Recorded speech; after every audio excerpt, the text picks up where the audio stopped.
Now, there's always something going on in the royal household, and this week has been no different. On the menu, 1 year on from the death of Queen Elizabeth II, the King and Queen Camilla have been at Balmoral to commemorate her life. The King and Queen made the short journey to Crathie Kirk to attend a private service of thanksgiving and remembrance in honour of the late monarch's 70-year reign. And every Saturday, I love to give you a rundown, and who better to do so than royal biographer Angela Levin. Angela. Hello. What a load of things going on in the royal household. Yeah. Where should we start? Well, let's start with the Queen, actually. I mean, when you look at her, when you think back about her, you think that she is extraordinary. She was extraordinarily, amazingly flexible and understanding. And the way she moved from being old-fashioned to modern was done very gently. You know, like the first child that's born is no longer going to become the monarch. And all these things, she tried very hard, but you know, she didn't want to show off about it, so it sort of moved forward, and the bright colours so that people could see her. And I think she got through things because, one, her faith, which she always felt that helped her and helped everybody that she talked to, but she did it in a gentle way, not trying to put it down your throats. And her having a very, very happy marriage and someone who was very supportive of her. Yeah. And also the fact that she had this duty that she promised in her early 20s, that she would stay the monarch right the way through, and that she would do it until she died, and she did that. So I believe that she died the last 2 or 3 days, although she was in a lot of pain, that she felt that she'd done what she promised to God. And I think that's really quite amazing. Yeah, well, you would be satisfied with what you've done if, you know, I mean, I think the worst thing about it was the fact that the last few years of her life must have been awful because of the whole Harry and Meghan scenario. Because that really wasn't pleasant. And I do find it ironic that people who are supposedly in touch with mental health would have put her through that, because that seems like such an awful thing to do. Yes, I think it's terrible, and I think, you know, it started when the Duke of Edinburgh was very seriously ill, and they took no notice of that and went ahead with the Oprah Winfrey interview. That was terrible.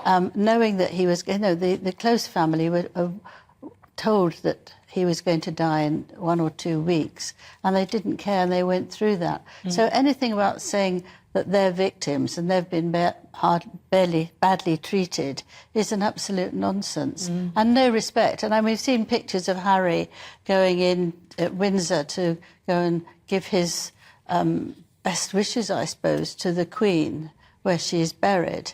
And you think that it was absolutely the wrong thing to see because he was responsible for her having a very, very difficult life.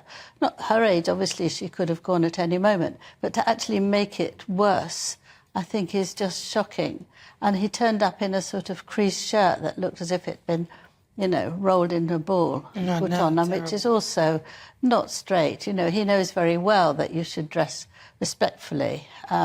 And saying that the day before, when he was giving awards to young children who were very, very ill, that she was looking down, and she'd much rather that I was with you than with her, and she's looking down on heaven and saying, good, she's very pleased. Well, how dare he say that, you know?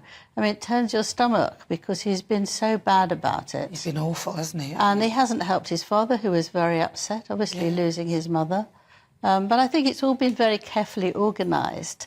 You know, King Charles and Queen Camilla are up in Scotland. William and Catherine are in Wales in a church that she loved to go to, and made a little speech. Catherine was very kind about that and saying, you know, she was marvellous and so warm, and we must remember all the things that she did. And it was very nice, simple but very nice. And, you know, a lot of Princess Margaret's children went to the church, and I think that the family really got together and left Harry and Meghan out of it. They must feel, I mean, they must be thinking, well, I don't actually think they are, but if it were me and I were looking on this, there must be a level of regret, surely. Do you think there's a level of regret from Prince Harry?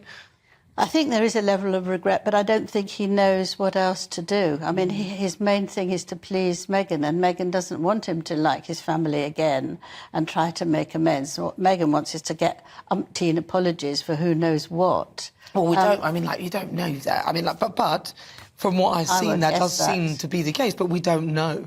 I mean, a lot of people say what Meghan wants and things like that, and they say it as though she has definitely said that's what she wants. I suppose it's the behaviour that gives us the idea that is. It seems that that's what she wants.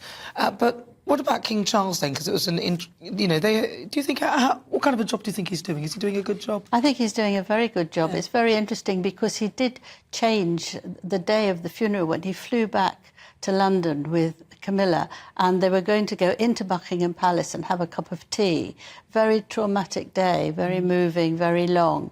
And they didn't. They could see, to their surprise, there were hundreds of people around Buckingham Palace. And they stopped the car that they were in, and they went out and they shook hands with people, and they talked to them and they thanked them. There were flowers everywhere. And I thought, well, he's actually going to be much more accessible. He's made that statement immediately. He's not going to be aggressive about anything. That's what he's going to do. And I think that he's done that all through this year. And I think this whole year of grieving and deciding what you want to do yourself, he doesn't want to change things. He wants to take the things that he learnt from her that he thinks were very good, the sense of duty, and to give yourself as much as you can to all the subjects that that you can do. And he hasn't been sending letters in spidery spider letters telling politicians what to do. He's been very quiet, and I think he's sort of slightly he is straight into political territory here and there. But you know what, I kind of let him off for it, because if he's talking about climate, also I don't want to hear his views. It is a more global thing than a political thing. I think it's important that if we are going to work together on it, that we all talk. But I'm still not convinced with the CO2. But what about Prince Harry? Very briefly, because we've got about 30 seconds. He's apparently flying to the UK, but to give awards out to children, and then people are worried that he might get to speak about the Queen before anybody else. Well, he did speak about the Queen, and he said she's looking down from heaven that was what to say that we're good. Now he's gone off to Germany and Invictus Games. He might talk about her again, but there was concern that he would take it first. But I thought it was such a sort of wet comment, really, that actually it didn't make any difference. But they have to watch him. They can't trust him. So they're really concerned about, what he's going to do next. Well, we're all concerned about that. But Angela Levin, it's always a pleasure. Thank you so much. It's really good to talk to you. That is, of course, royal biographer Angela Levin, giving us the latest from behind the palace wall.